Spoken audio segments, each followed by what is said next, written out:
The Dark Cosmos presents The Life Eater, written by Moonlight Hunter.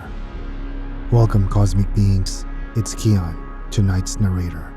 Enjoy tonight's sci-fi horror story, and remember, stay cosmic.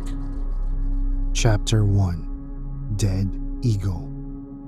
Far out in Cape Canaveral, between Jacksonville to the north and Miami to the south, an urgent meeting was taking place. The Situation Room at the Kennedy Space Center was buzzing with mild chatters as astronauts, scientists, engineers, IT specialists, human resource specialists, accountants, writers, technicians, and many other professional people chattered between themselves. These collective set of individuals were all working together at NASA to break barriers and achieve the seemingly impossible: space exploration. A few minutes later, the chief administrator of the space program and his deputy waltzed into the room. The chattering voices tuned down to hushed whispering as both men took their seat. They gazed out at the crowd of nearly 200 before them. It was these people that kept the space station operational. Good morning, ladies and gentlemen. John Bernard, the chief administrator of operations, cleared his throat and adjusted the frame of his horn-rimmed glasses. He was a slender-looking man in his late 50s, with a bald head and a scruff of a mustache atop his lips.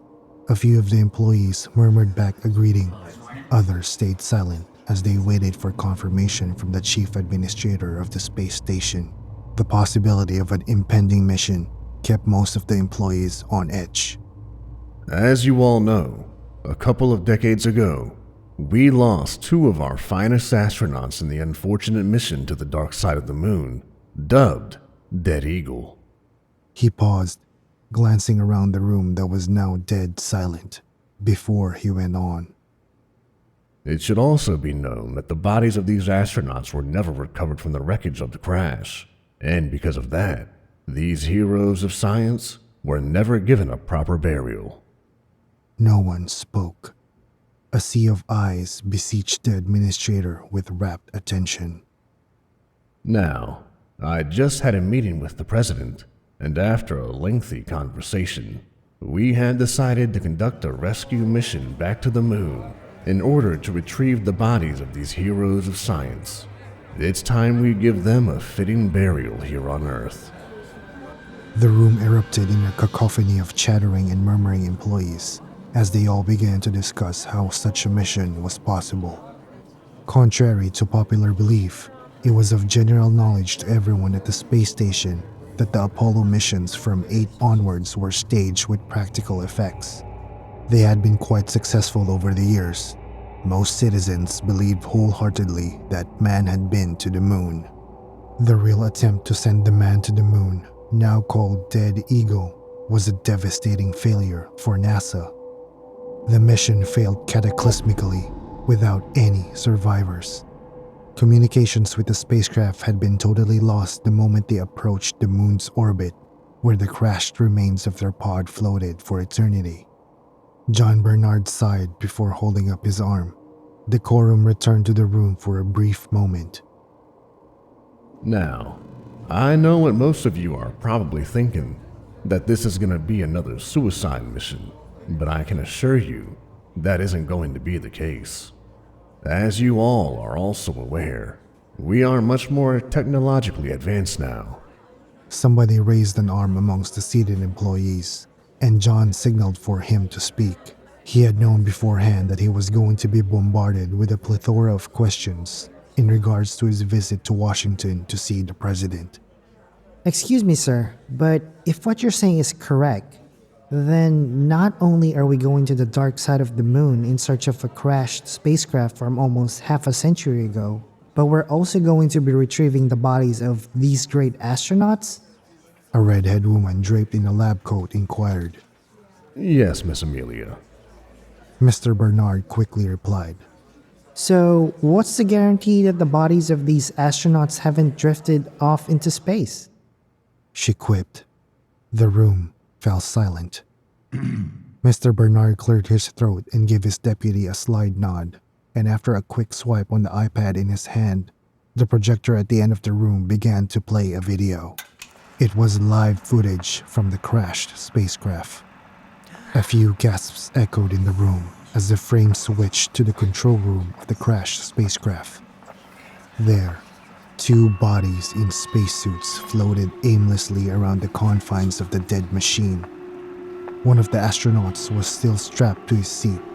His helmet banged repeatedly against the roof of the spacecraft due to the lack of gravity.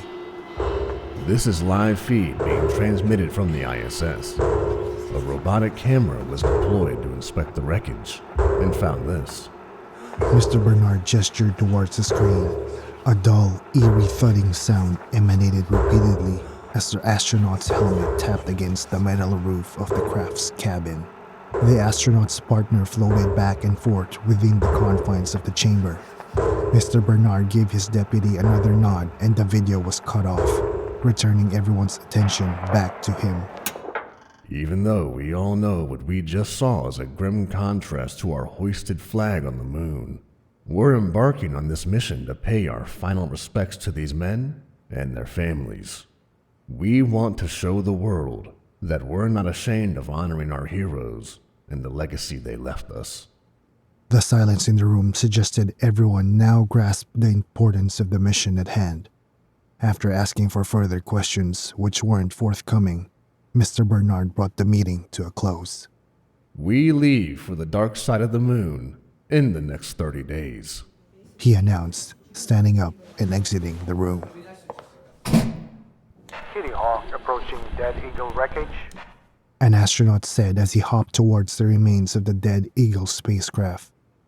A new set of astronauts had arrived on the moon to retrieve the remaining bodies and were now bouncing against the rigid surface of the moon. It looked like they were in a bouncy castle, hurling themselves towards the wrecked spacecraft. The newly arrived astronauts both had body cameras attached to their respective suits, transmitting live feed of the mission to members of their team on Earth, while their shuttle was docked at the ISS. Okay, boys. Nice and easy.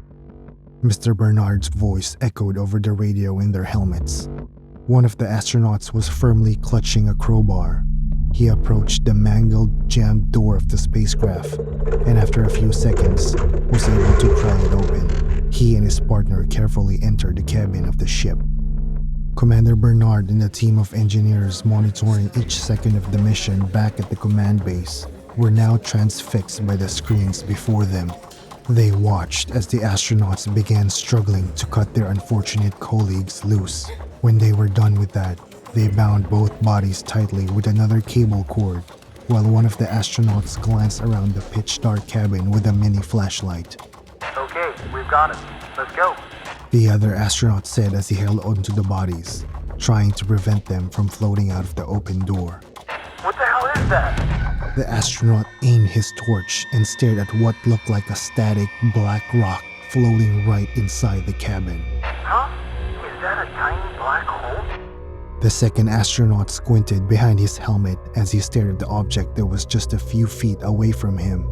It was so conspicuous and easy to miss, if not for the flashlight his colleague brought along. Kitty Hawk, do we have a problem? Commander Bernard asked. He could barely see anything out of place. Of course, he was thousands of miles away in the command center on Earth, but still, what were they looking at? Whoa, what is that? The second astronaut sounded gobsmacked. He moved closer towards the dark rock, waving his flashlight over the object. Kitty Hawk, I repeat, what is the situation? An anxious Bernard asked through the radio comms. It looks like some kind of rock. One of the astronauts echoed in awe. He poked at the piece of rock. It didn't float around like other objects in space. Instead, it simply hung conspicuously in the cabin, acting almost like a small black hole. The crazy thing is, how did it get in here? One astronaut asked. The hull of the ship isn't perforated, and we literally had to break our way in. What was puzzling and even more strange to both the astronauts and the team back on Earth was that even if space debris were to somehow get into the metal cabin, why was it just a particular dark piece of rock? The astronauts tried in vain to move it, so how did it float in the cabin? If they couldn't move it now, how had it moved itself? There definitely had to be other pieces of rock floating around the cabin too, if the one they were staring at had somehow gotten inside from an opening. Alright, that's enough, boys. Let's stay focused to the mission at hand and bring those fine men back home. Commander Bernard's voice echoed over the radio, snapping both astronauts from their transfixed reverie. Back at the Kennedy Space Station, he stared long and hard at the freeze image of the tiny rock, so dark it could be barely perceived as a three-dimensional object by human eyes. He watched as the crew of astronauts began to float towards the door, and he got an idea. Try grabbing that rock and bring it along with you. He spoke into the microphone beside him. One of the astronauts nodded. The ground crew watched in silence while the astronauts simply plucked the rock from where it hung. Both men began their journey back to the ISS, with the corpses firmly bound between them.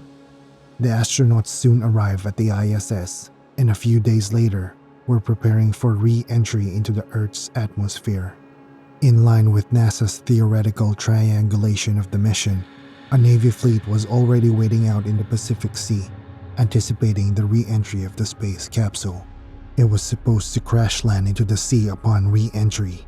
A few minutes later, the descending capsule was visible, with a huge fireball shrouding it. The capsule pierced down through the Earth's atmospheric fields at breakneck speed before hitting the water. Divers were quickly dispatched, and the astronauts were saved, alongside the corpses they went to retrieve. It had been a successful mission, and the Kennedy Control Center erupted in cheers at the news. Bernard quickly phoned the president to inform him of the news, making sure to mention the strange rock. The fanfare that accompanied the return of the dead astronauts could easily be mistaken for a 4th of July celebration, as hundreds of thousands of citizens thronged the streets across the country to pay their last respects to the heroes. The president declared the flag to be flown at half-mast on the day the dead astronauts were finally let down into the belly of the Earth after floating in space for decades. The president called for a meeting with the commander of NASA, and Mr. Bernard paid another visit to Washington to brief the president on the discovery of the rock. The president's interest was piqued by the discovery of the space rock, and he ordered for the commander to send a piece of rock to a dumb, or deep underground military base located out in Utah for an in-depth research to be carried out on it. Chapter 2: Dark Moon. It was another day at the museum, another day to work on the Black Rock. One would expect that the museum curator, Mr. Martin Stevens, or Marty as he was fondly called, would get tired, or, at the very least, bored of staring at one rock for close to 10 years. 9 years and 7 months to be exact. That's how long he'd been studying this rock. At first glance, it was Vantablack, but upon closer inspection, it was something more. It couldn't be explained, at least not yet, but there were scientists who had devoted the rest of their lives to understanding it, and Marty was just about ready to spend his entire life waiting for them. This was bigger than him. To Marty, this was bigger than the world. Who knew what their findings would be? Who knew what they would lead to?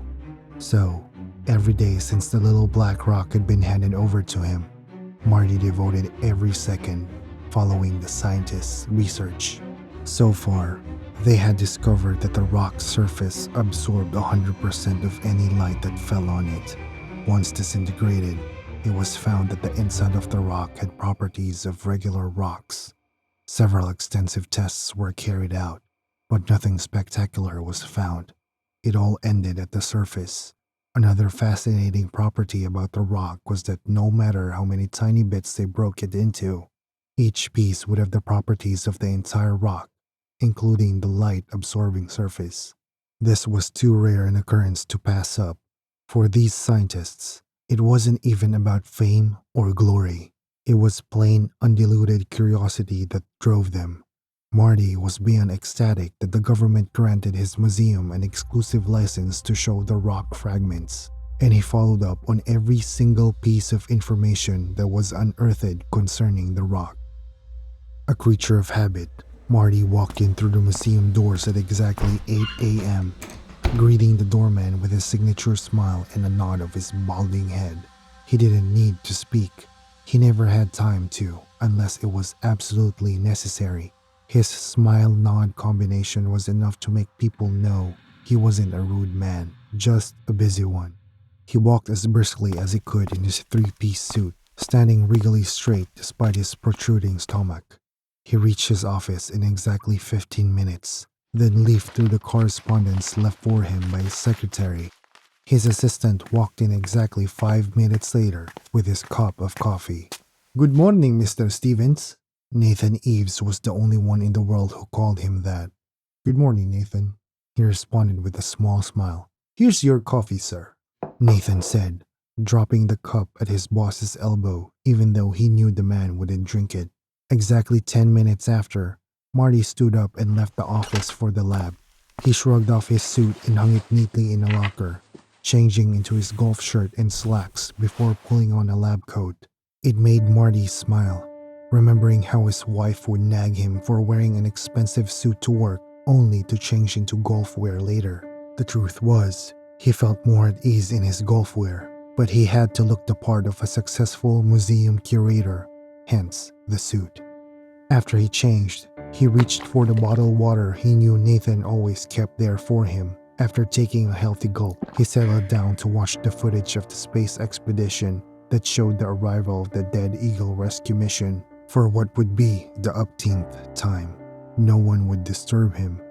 If there was anything wrong, Nathan was capable of handling it. It all worked like a well-winded clock, just as it has for the past 23 years, until the footage began to play and voices filled the room. By now, Marty could recite every word in the footage. He knew what would happen with each second, and he already had the faces of the scientists etched in his mind. So it took him a good 30 minutes to spot something wrong with the footage.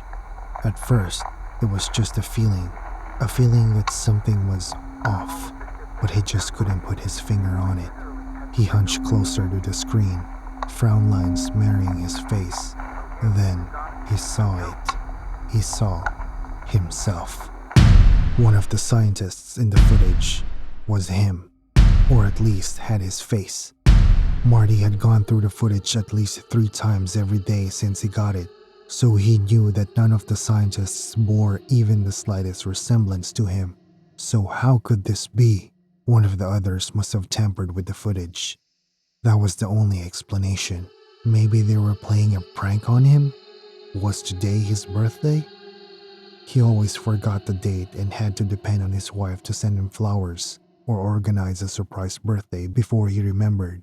Now that he thought about it, Evelyn was just mischievous enough to have done something like this. He could bet his degree that she put Nathan up to it. The young man looked as innocent as a newborn, but he was as crafty as the devil. Still chuckling, he got up from his chair. He was going to let Nathan know the error of his ways. Then he would call his wife. He didn't know what he would do with or to her yet, but he would soon. He walked down the floor below where the offices were located and then got to Nathan's office. "Say, Nate, did you by any chance mess with the Black Rock footage?" he asked with narrowed eyes and a voice he hoped was serious, even though he could hear the laughter in it. Nathan, however, kept his eyes on his computer, not even sparing him a glance. Marty was convinced now that his assistant was guilty as charged, and he smiled. "Oh, so that's how you want to play it?" he asked, approaching the man's desk. "Tell me, did Evie put you up to this?" He leaned on the table. "What's in it for you? How much did she pay you to turn on me?" Still, Nathan didn't look at him. There wasn't even the slightest indication that his assistant had heard him. A slight irritation worked through Marty, but he tried to keep his voice light. It was a joke after all. "Nathan Eves, your boss is talking to you," he said. Still, Nathan didn't turn to him. He opened his mouth to say something else when one of the other staff knocked and walked into the office. Mr. Eves. She called, and he looked up. Marty turned to see that it was his secretary, but she didn't acknowledge him. Your 9:30 is here. She continued. Nathan frowned and looked at his wristwatch, then at the wall clock. "But it's barely 9:30. What's the hurry?" The secretary merely smiled at him in response. "Tell him I'll be down shortly, and have refreshments sent to him." Okay, sir. She made to turn before Nathan stopped her. "Lisa?" he called. Yes, sir? She responded with raised brows. "You know you can call me Nathan like everyone else, right?" he asked with a soft smile, a smile that made Marty give him a suspicious look. "Or better yet, Nate. That's what my friends call me." And Mr. Stevens. Lisa said with a smile of her own. "Well, yeah," he finished with a boyish shrug. There was silence in the office for a while, then Lisa said, I hear you, Mr. Eves. then she offered him an innocent smile and left the room, leaving Nathan grinning. "Is there something I should be worried about?" Marty asked, but Nathan just sat back in his chair, staring dreamily at the spot where Lisa had been standing a few minutes ago. "Hey boy, I'm talking to you," Marty said, moving in Nathan's line of sight, but the man seemed to look straight through him. Marty decided he'd had enough. "Okay, I think this has gone on long enough, Nathan. Look at me, I'm talking to you." Nathan took a deep breath and Marty thought he'd finally come to his senses. Instead, the man shut down his computer and stood up, put on his suit jacket, and started walking around his table while he fixed the buttons. Marty moved right in his path. "Where do you think you're going, Nathan? What sort of—" The words died in his throat when Nathan simply walked through him.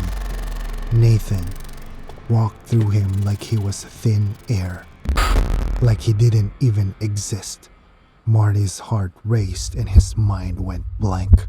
He had to sit down for a bit, or he would keel over from shock. What just happened? Nathan had just... How was that possible? The wheels in his brain began turning. Slowly though, but it was a start. Lisa had also been in the office, and she hadn't acted as though she had seen him. What if she really didn't? And Nathan, the boy, had worked as Marty's personal assistant for over 7 years. And despite a few disagreements here and there, he had never disrespected him even once. His virtues were not the kind a person could hide for a long time. So, did it mean that he really couldn't see Marty? He could see him just about an hour ago. He brought him his coffee for crying out loud. So what happened? His heart skipped several beats, and he had to work twice as hard to stay calm. He needed to think, so he needed to keep a clear head. Nathan had brought Marty's coffee for him in his office, even spoke to him, so there was no doubt that he could see him then. And then, Marty had gone to the lab, exchanged his suit for something more comfortable before he started watching the video and noticed himself in it. Marty sat up straight as a thought occurred to him. If he assumed this all was real, that it wasn't a joke, or some well-thought-out and well-delivered prank, his being in a footage from 10 years ago would mean that he was there when the footage was recorded.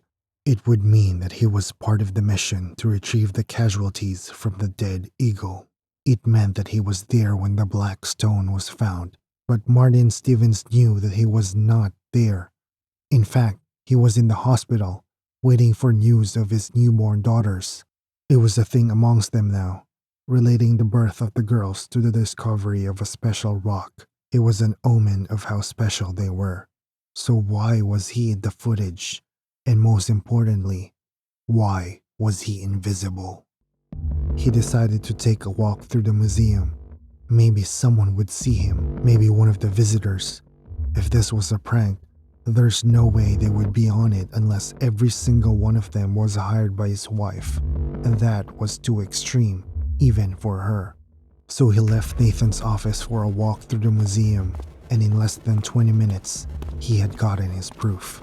He was dizzy with shock and anxiety, and he knew that if he were to fall to the ground right there in the middle of the museum, no one would notice. They would simply walk over him without even noticing.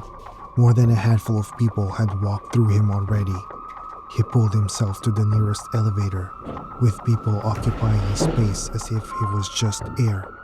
But he wasn't he? At least to them, he was just air. He would have found the whole thing amazing if he weren't so scared.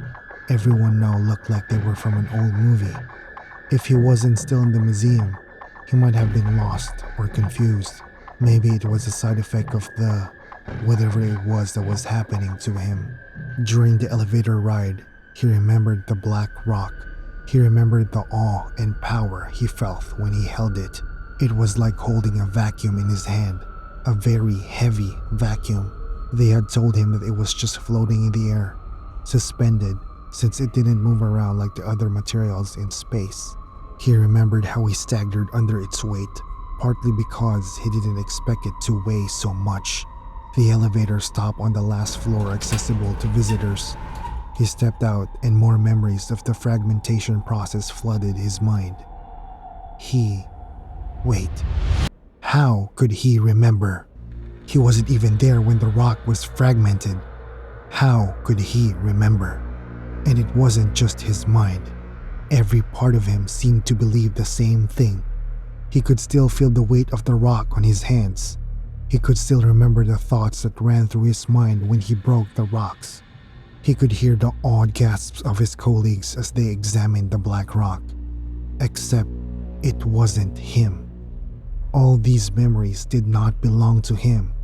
So how could they be in his head? He hadn't even solved one problem and he was already facing another. Sweat dripped down his forehead as he made his way up the stairs. When he reached the office floor, he rested on the steps. Maybe it was best he knew everything at once. That way, he knew what exactly he was facing, and he could solve this once and for all. But first, he could call his wife. She would know what to do, or at the very least, she would calm him down. As the thought crossed his mind, he knew that there was a very slim chance of success, but he would try anyway. He drew strength from hope and made his way to the last floor where the laboratory was located. But as soon as he reached it, he found himself in a completely different place. It was a laboratory, but not like the one in the museum. While that one was just equipped for examining antiques and rocks to be sure of their authenticity, this one was a real laboratory. Even worse, he remembered this lab. It was where he had analyzed the rock. No, it was where the man whose memories he now had analyzed the rock. In fact, it had just been an instant since the rock was fragmented. So where was everyone? Marty at least expected to find someone here. Maybe they could help him explain what was going on, or maybe not. But he knew there were supposed to be people here. Did the other man also share his memories too? Or was this one-sided? He looked around to see that all the other labs were illuminated, but he didn't know where the light came from. It was dark outside, so it couldn't be from the sun, and it was of no artificial origin that he could see. What is this? He muttered to himself, not caring that his voice was shaking. What is going on here? He half expected someone to appear and give him an answer. He'd be happy with that, no matter how ludicrous the answer was. At least, he would have an answer in the company of another human. But when that didn't happen, he lost it. He started running through the building for the exit. He didn't know how, but he knew where the exit was, and he was going to get out of the building. As he ran, the corridor seemed to stretch ahead of him, but he wouldn't stop running. Marty gave it all he had until the corridor disappeared altogether and he was on a deserted plain. It was dark, and Marty felt as though he was in a vacuum. There was a loud silence. Even his tinnitus was gone. The silence seemed to press into his brain, and he wanted to scream, not out of pain but out of fear. But Marty couldn't scream. He couldn't open his mouth to make the sound. Inwards, he was screeching and yelling, but outwardly, he looked calm, expressionless. The moon itself was like the dark rock pinned to the velvet dark sky, slowly increasing in size. He saw an astronaut looking at the dead Eagle spacecraft that was stuck in the sand. The hatch opened. Finally, someone who could help. Marty ran to the astronaut as fast as his legs could carry him, but when he touched the astronaut's shoulder, the astronaut collapsed on the floor. It was just an empty suit. At this point, he was past despair, and he was running on adrenaline and instinct. He decided to enter the dead Eagle, but when he fell inside it, he found himself floating in a void. Looking around, he saw that he had a view of himself inside the laboratory, moving towards the light switch to turn it off. The dark rock was once again intact. It was in that moment that he had a glimpse of understanding. The dream is fading. The dream that one day we existed in an infinite universe. The dream that darkness was torn by light at the beginning of all things. He wondered if every single person in the world was also alone in this final moment. The light switch went off, and then he was no more. Chapter 3. Devoid. The end is nigh! The end is nigh! The man kept yelling at the top of his voice, already made hoarse from years and years of yelling. He looked homeless, with his messy beard and ill-fitting clothes, but he didn't smell homeless. He didn't smell particularly nice, and while his clothes didn't fit well, they were clean, a clear indication that he took care of himself. He was a tall man, with strong, long arms that held up a wooden board, showing his message. The end is nigh. What was most peculiar about this man was that for well over 7 years, he had been proclaiming the same message. Nothing more, nothing less. Residents say that he's been at it for much longer. But while most messengers like him proclaim the rapture or the second coming of the Christ, this man proclaimed an entirely different message, claiming that a cosmic entity was looking for what was taken from her a long time ago. With a message like this, it is no surprise that people mocked him. It was also not a surprise when people started taking him seriously. If one man could keep screaming the same thing over and over for years, maybe there was some truth to it. And this message definitely appealed to those who had been in a lifelong search for their higher calling and true purpose. Soon, it became a movement, gathering more and more members who called themselves followers of the messenger. These followers were devout people who all but lived on every word of the bearded man, who they dubbed the messenger, for that was what he was. No one knew his name or anything about him. No one cared to ask, and this shrouded him in an aura of mystery, which somehow endeared him to his followers even more. They started having gatherings in a small warehouse, but soon the crowd grew larger. One of the richer members paid extra for a larger space to accommodate the extra people. It was a whole new movement, a whole new religion. They didn't concern themselves much with luxury or comfort. The world was ending after all. What they concerned themselves with was Devoid, the cosmic entity that spoke to the messenger's mind. She was looking for the one who took from her long, long ago. So far, that was all the messenger knew. And it was agreed that if they all quieted their minds and their spirits, they could hear more from Devoid. For certainly, she must be trying to speak to them again. Maybe she'd been speaking all these years, but the messenger had not been able to hear because his spirit and mind weren't at peace and in sync with the universe. For this reason, when the followers gathered, there was not a single sound to be heard. If someone was listening in, they would think all of them were dead or maybe asleep. But the followers reached for the voice of the void with their minds. It was one evening during their meditations that the messenger heard the voice. It was like a soft breeze, a memory long forgotten. He instinctively reached for it, willing himself at the same time to block it out, just to be sure it really was Devoid. The voice, soft as it was, pushed through his resistance. It existed before, and will exist after all things. The voice whispered, coiling around his mind like a python, teasing its prey. The messenger muttered the words in a half-unconscious state, completely unaware of himself. The followers hung on to every word. The absolute silence in the hall made it possible to hear the faintest murmur echoing off the walls. So when the messenger started speaking, despite how low his voice was, they heard him and gathered round to listen. One woman took it upon herself to write down the words while the rest listened in awe. He was once everywhere, and now is nowhere. The voice said again. There was sadness in the voice, a deep, overwhelming sadness, underlined with an anger that promised mad vengeance. The messenger, even in his state of unconsciousness, felt a chilling fear in his bones, but for some reason, he couldn't run or scream or cry or even beg. He was frozen before the voice that spoke from the darkness. He is mine, just as I am his, and without him, I am not. Now, there was an obvious agitation in the voice. It shook with each word. Devoid was scared. But of what? He wanted to ask. Surely, if she could speak to him, he could speak right back. There must have been something that made her choose him in the first place. He tried to ask how he might help, but his mouth was full of cotton and his tongue glued to the roof of his mouth.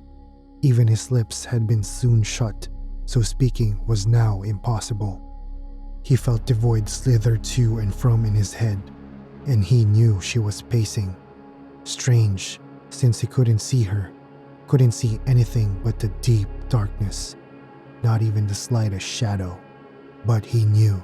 He could feel her emotions like they were his, see every action in his mind's eye, every cock of the head, every side glance, every narrowed eye, but he could never make out her face. Strange, strange indeed. She was angry, all right, angry enough to destroy the world, but she was worried. Beneath the thick and numerous layers of anger, there were even more layers of worry and anxiety. She needed to find him. It, whatever she was looking for. The messenger knew that it was this worry that kept her wrath at bay. Whatever or whoever she was looking for, she needed to know they were safe and that they were here before she did anything rash. Just like witch smoke, Devoid vanished, as if she wasn't even there to start with. And then again, she was never really there, was she? It was an old memory, one he could not even remember anymore now. It was all in his mind. He was suddenly out of strength. He needed to lie down. So he opened his eyes and froze as he saw numerous pairs of wide eyes sitting in a circle around him. He stared at the woman sitting just before him, the one who had written down his mumblings, and she stared back, not daring to speak until she was spoken to. When he made no move or said anything, the woman silently held out the piece of paper towards him with both hands, and he took it from her and read. The words trickled into his head like dewdrops, and with each one, he heard her voice again. He couldn't really tell where his voice ended and where hers began. There were two streams flowing into and through one another. So, it was real after all. Devoid had spoken to him again after all these years. He froze instantly as a thought occurred to him. If the memory was not just a memory, then all the feelings, all those emotions, she really was going to destroy them all. He had known of this for a long time, of course, but now it felt so real.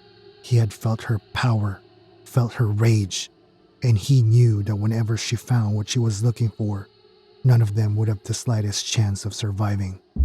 The followers had also noticed his reaction, and one of them finally dared to speak. Tell us what's to come, messenger. It was barely a whisper, but it carried. The messenger sighed and then said clearly, The end is nigh. The announcement was like a heavy rock thrown into a river. They had all known that destruction was inevitable, but it was not until this point that they realized that they had hoped it wasn't so. Hope that it would be averted. Hope that there was a way to save the faithful. Hope that something, anything, would turn out in their favor. This was it. The end was nigh. The messenger stood up, like the stalk of an upturned flower, in the very midst of those gathered around him, and looked straight at the exit. His intention was clearly written on his face, and his followers began to part before him to make way. He walked silently, solemnly, and picked up the large placard just by the door before he stepped out. A short while later, his voice could be heard, bellowing his first and only message. "The end is nigh! The end is nigh! The end is nigh!" This time, there was a passion to it, an urgency that could only be possessed by one who knew, one who had seen the end of which he spoke of. His followers gathered at the door and windows to stare at their leader, each torn between sadness and fear in the bravery to take up a placard and stand beside him. The end be damned. Some passers-by pointed at and mocked him. "Oi, put a sock on it, will ya?" one said as he walked past. "Go get a life," another said. Mothers pulled their children closer to them, away from the crazy man shouting nonsense. Teenagers threw half-eaten fruits and snacks at him, but the messenger would not be discouraged. Even the followers who were there when the message came couldn't muster such courage, so they stared.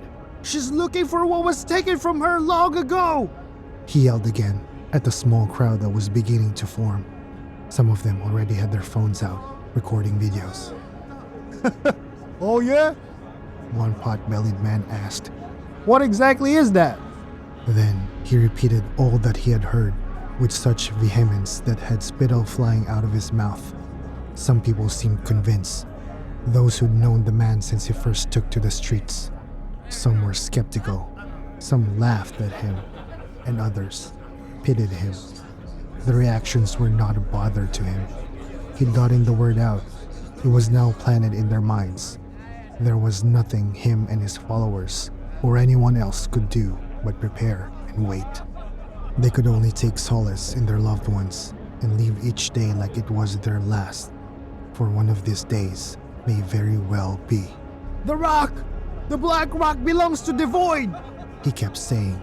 Of course, everyone had heard of the unique rock that was found in space 10 years ago.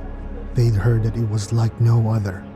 Pieces of it were in museums, while others were still being examined. But what did that have to do with anything this man said?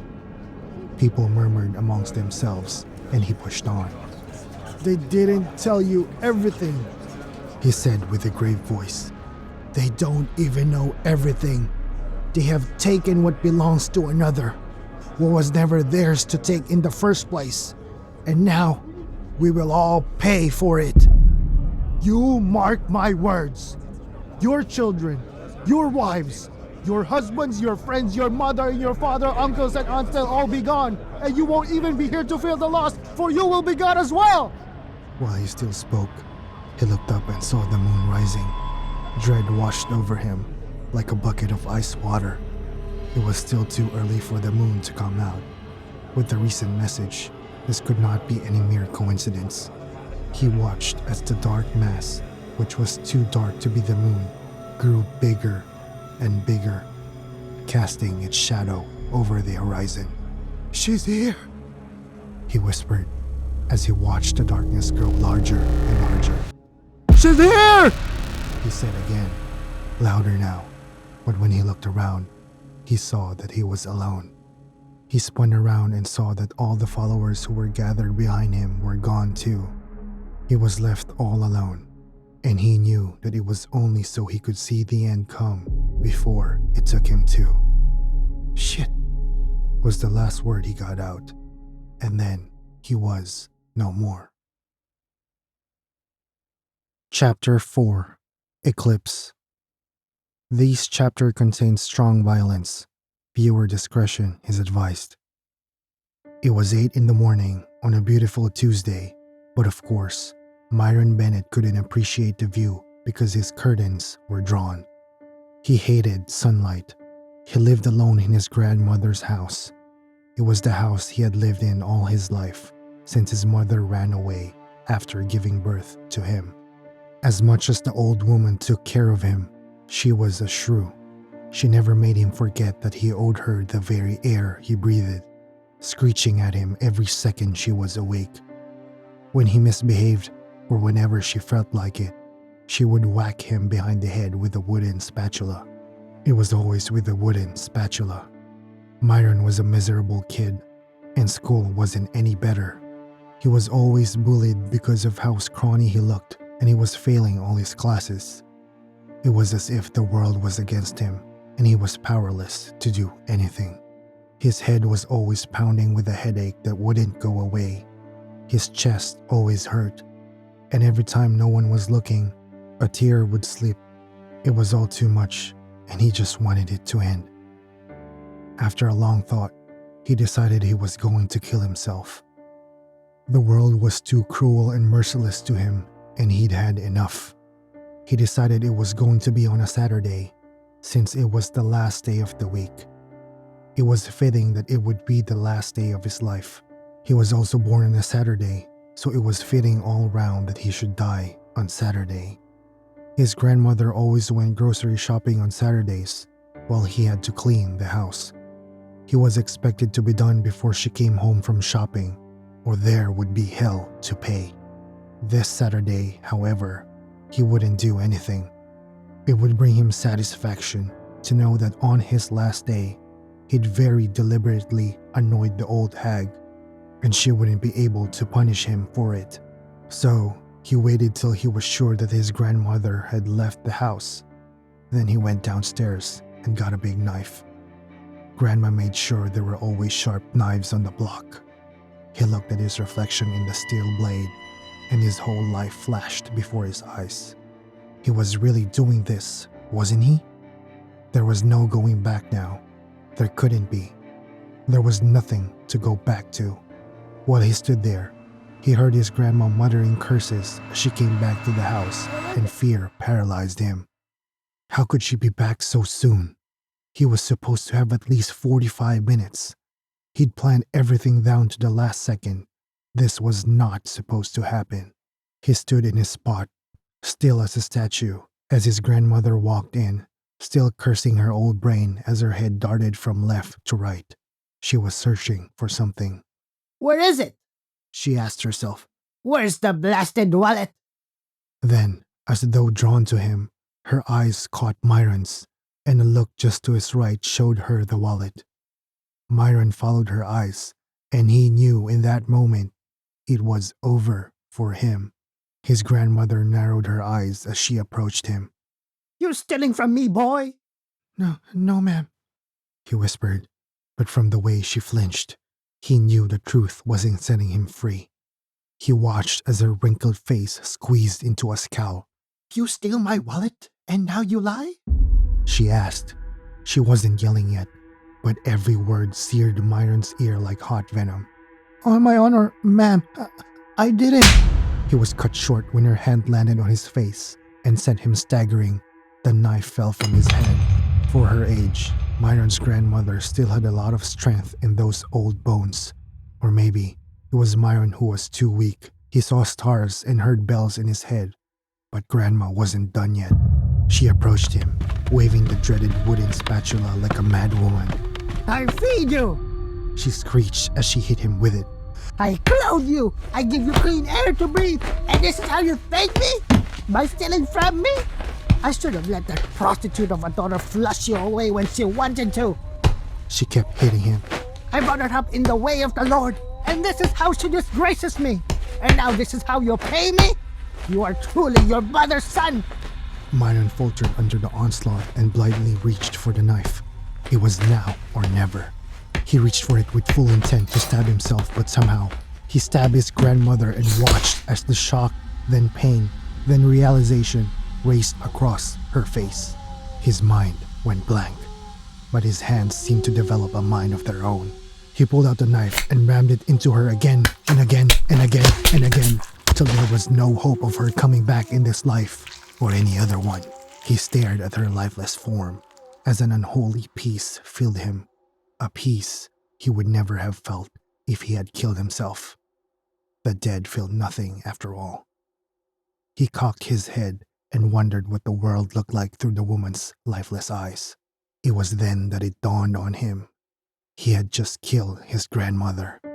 He had just taken a life, a human life, and Myron had never killed anything before. Spiders, ants, nothing.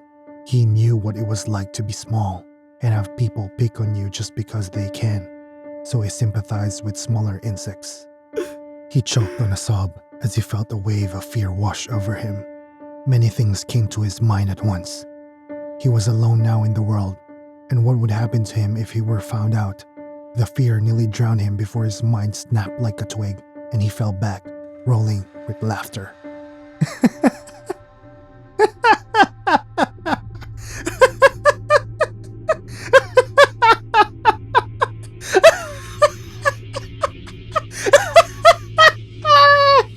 He was free, finally, totally free, and he was alive to enjoy it.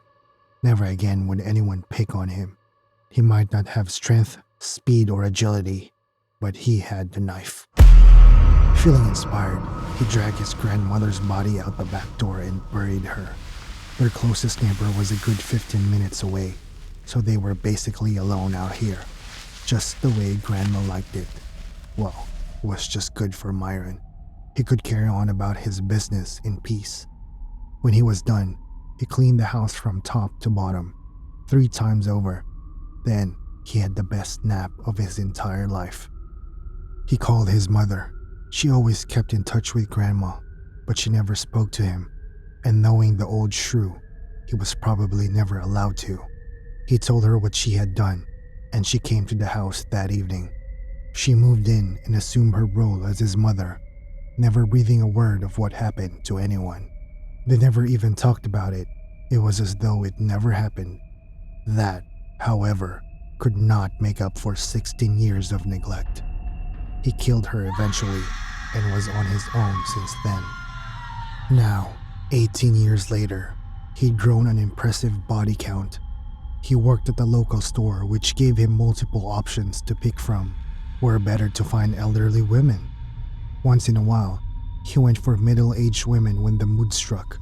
All their deaths were quick and messy, just like the first day. He used the same knife, always the same knife. It was the key to getting his freedom and the key to maintaining it. He sat at the table, eating his oatmeal, when he heard a thud on the door. The newspaper boy had brought the newspaper. As always, he waited 10 minutes before he went out to grab it. He knew what he would find on the first page, though. He practically wrote the front page news story, so to speak. Over time, he'd come to feel a small thrill at reading about his escapades. Reading about how the police department struggled to find out who he was always gave him a twinge of pride. No one would suspect sweet Myron, and why would they? The town loved him. The second page, though, always spoiled his mood. The Black Rock. What was it about some stupid piece of rock that always made the papers? He felt like he was running against the damn thing, and it was an annoying feeling. He could kill it, even though he mostly killed women. This was one exception he would gladly make. He took a calming breath. There was no way he was jealous of a stupid rock. By the time his 10 minutes were up, he stood up to pick up the paper. But as he opened the door, he froze. He felt the life get sucked out of him, and despite the chill outside, he began to sweat.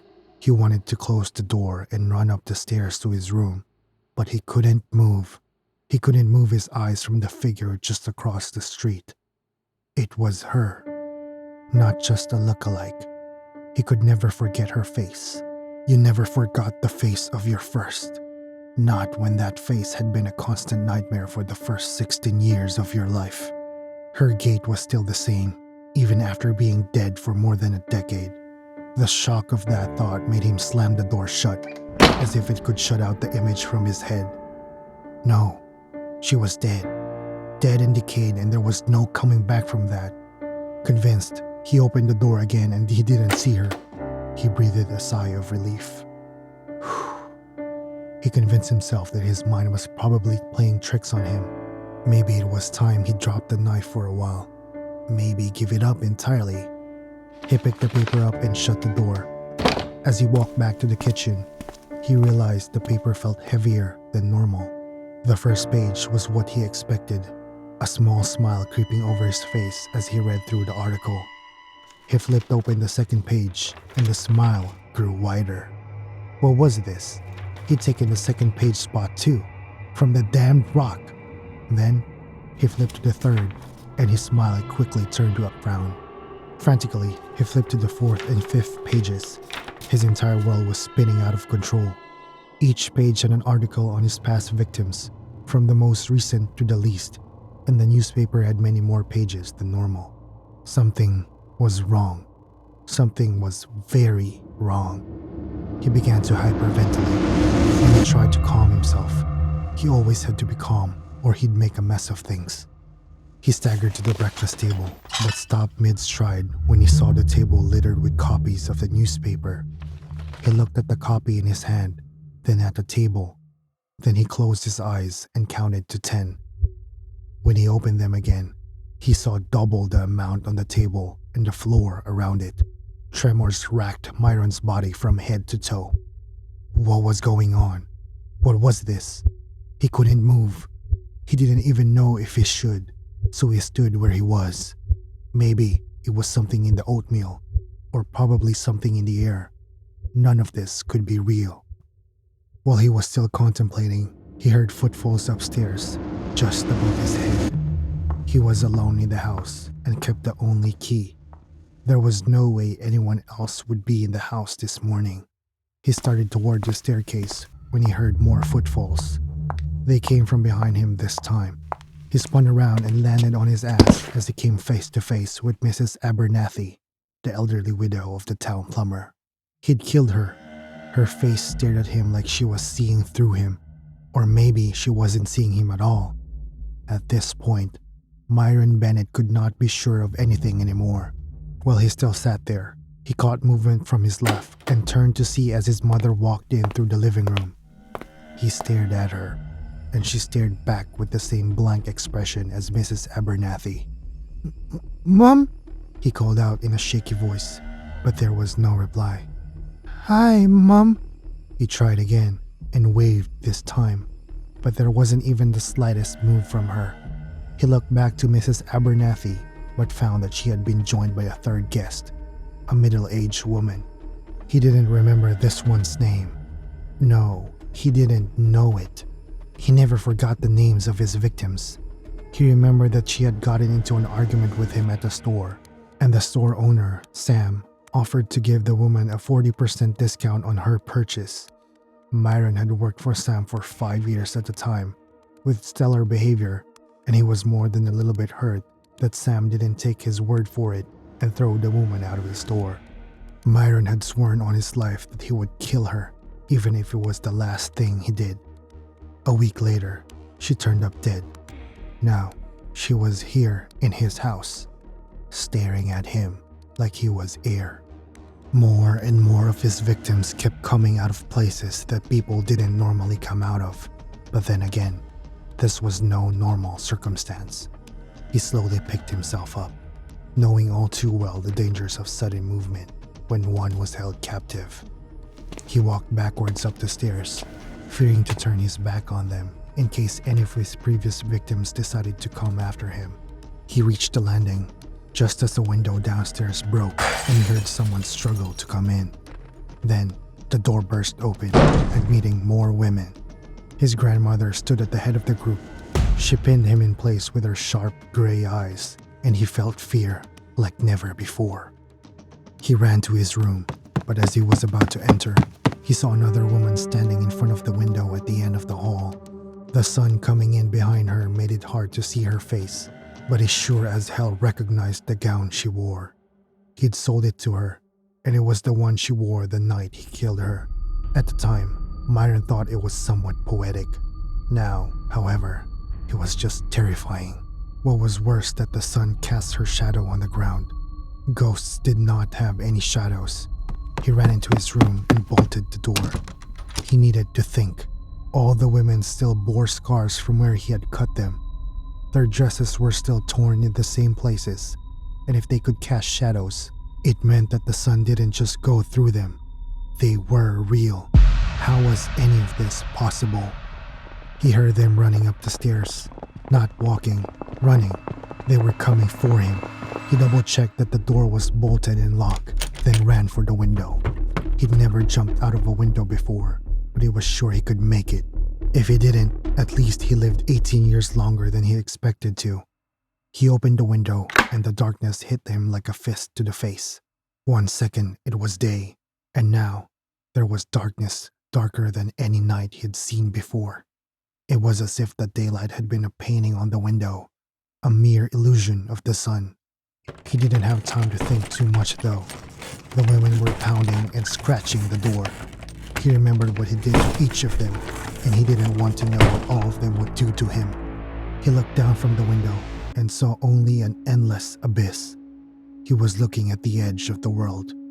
He swallowed hard. What awaited him down there? As if in answer, the door cracked open, and one of the women was beside him in a flash. She grabbed him by the neck and flung him outside the window and into the dark below. Myron Bennett was a scared little boy all over again, for all eternity.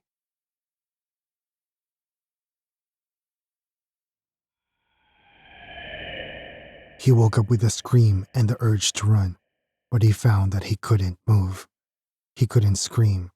He could only scream in his mind. No sounds were coming from outside the hospital. When he thought of it, no sounds were coming from within the hospital either.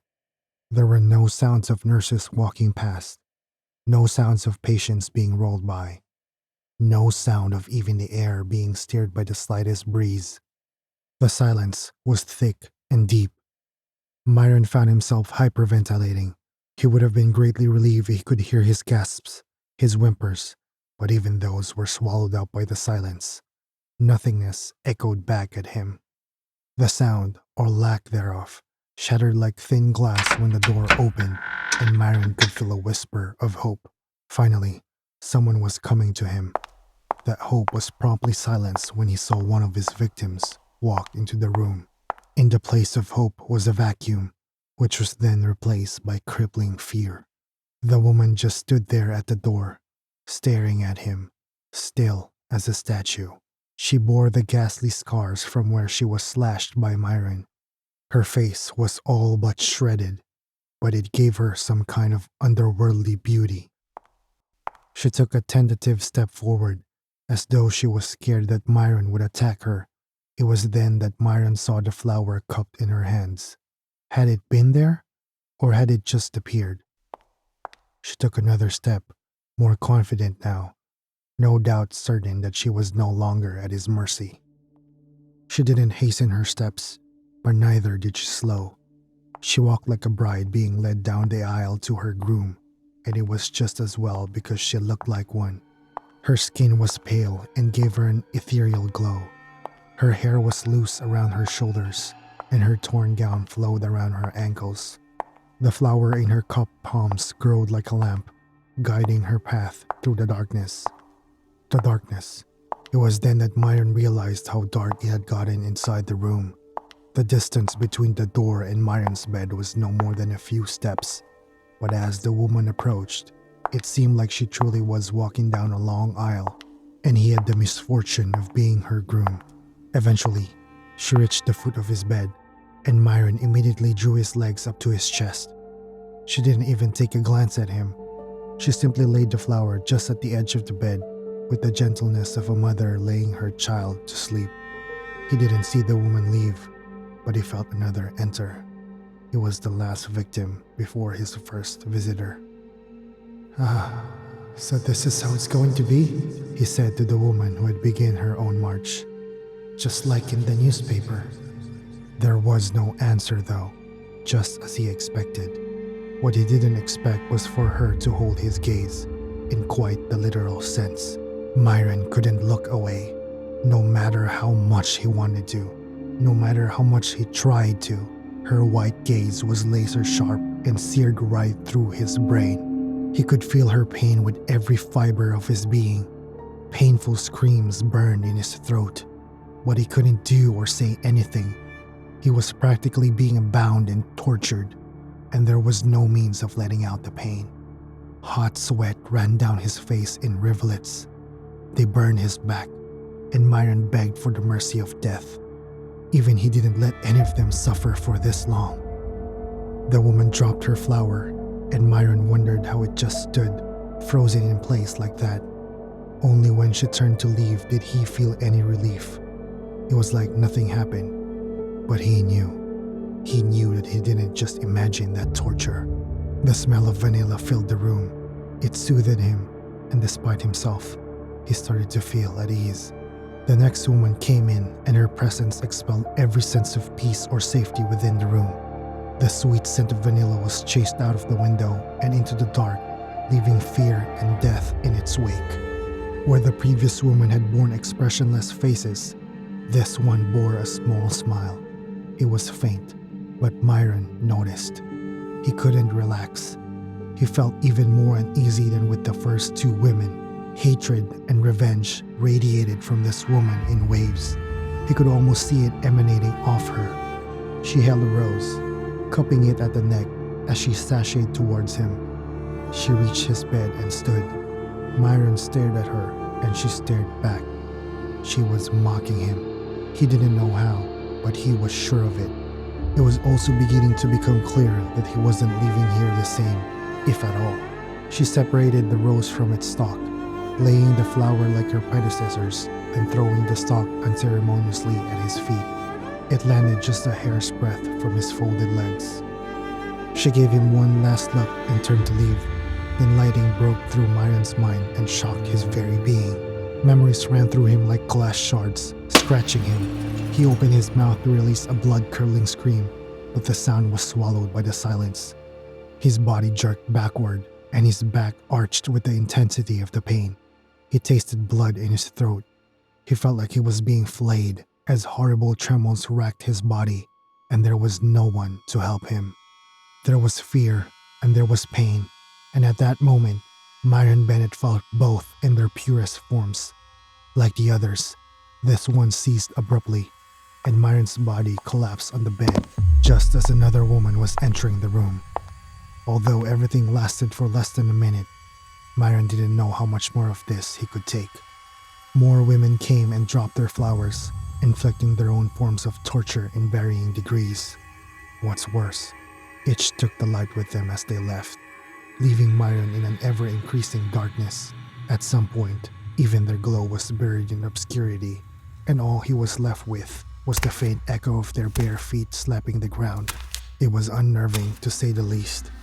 He kept wondering what would happen when the last one left, and with so many years' worth of victims, he was left to wonder and suffer for a long time. He wanted to beg for mercy. Forgiveness was a luxury he didn't even have the illusion of, but death was well-deserved. They could kill him now and never have to see his face again. He deserved that much, but it seemed like here, wherever it was, only the dead could make any sound. Quite inconvenient, seeing that he needed to talk to get them to consider killing him. They never spoke to him. Not one of them said a single word, and any sound he made was muffled by the silence. The darkness grew until he could literally feel it, like a living, breathing being around him. He could hardly see his hands if he held them up in front of him.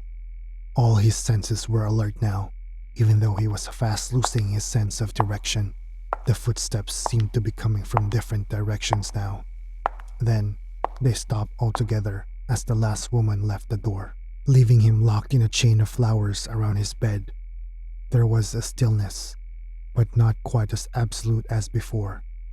There was something in the air, a hum of some sort. It wasn't a sound Myron could pick up with his ears. He just felt it. The hairs on his body stood in dread. Something was coming. Something dark. Whatever it was not of this world. It was by far worse than anything Myron's broken mind had conceived or suffered. How Myron knew this, he didn't know, but he knew things were about to get very bad. He heard laughter coming from somewhere beyond his room. It could have been in the same room for all he knew, even though it sounded distant. It started as a girly giggle, then grew into the laughter of a woman. It was a rich laugh, thick as honey, and just as sweet to the ears. Then, it morphed into a bitter sneer. Whoever this person was, they were laughing at him. He couldn't blame them though. He'd brought this upon himself. He'd butchered them and let them die. Myron held his breath as the laughter continued. No, it couldn't be. He had to convince himself that it couldn't be, for the sake of his sanity. But it was. He could never forget the voice, no matter how many lives he lived. It was his grandmother's. She was the one laughing at him. He listened as she laughed at him to scorn. She must be enjoying this, and why wouldn't she? Just as Myron contemplated all the reasons why his grandmother should be happy at his situation, he felt a presence in the room. It wasn't just the darkness growing thicker. This was a living, breathing thing. It filled out the room, and Myron had to shrink into himself. He could feel its hunger. He could feel it taunting him in his mind. At this point, he couldn't even put up a fight. The women had wrung out the last bit of resistance from him and left him vulnerable. Through the darkness, he got a glimpse of its face. He shut his eyes and tried to clear his head, but the image was burnt in his mind. Myron willed his body to move, to get up and run as far as he could from here. Anywhere would be safe as long as it wasn't here with this being. His body started to respond. He started to feel hope again. The first thing he thought of was his knife. It had been his lifelong companion, but any knife would do at this point. He could just get his knife. He had a chance to escape this place. The darkness was rolling back, and he could finally take a good look at this thing. All his hopes vanished in a silent scream. It was huge. So huge.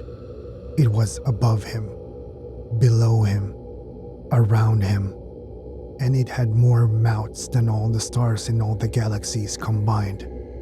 It was hard for his mind to fathom a being this big. What are you? Myron thought, and it answered, speaking straight to his mind. Your end, Myron. A tear fell from his face and froze just beneath his eyes. He felt his mind being taken away from him, even before his body was consumed.